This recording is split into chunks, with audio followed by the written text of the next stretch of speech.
Ito namang pagisilbing anti-corruption chaplain ni President Marcos about tinuligsan ng grupo ng kababaihan. May buong detalye dyan ng Bombo Radyo Cagayan de Oro.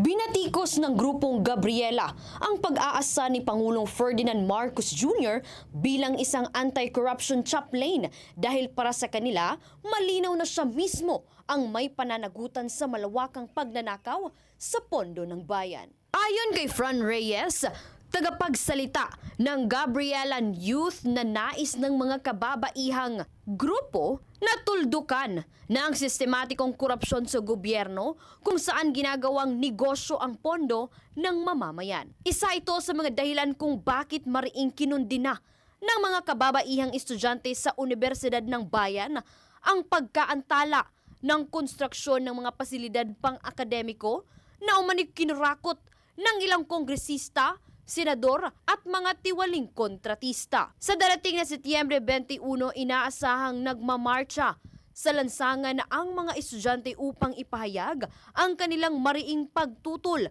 sa malawakang korupsyon sa pamahalaan. Kung kahit malinaw sa amin na itong pagpupustura ni Marcos Jr. na anti-corruption champion siya, ay pagkukunwari naguhugas kami siya na tila ba hindi siya nag-a-aproba ng mga proyekto at siyang numero unong nagbubulsa mismo ng pondo at kickback mula sa mga kontratang pinipirmahan ng gobyerno.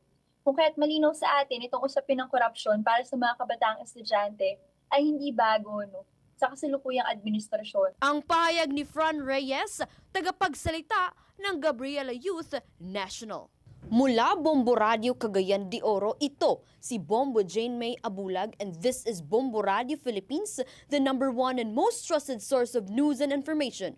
Basta Radio, Bombo!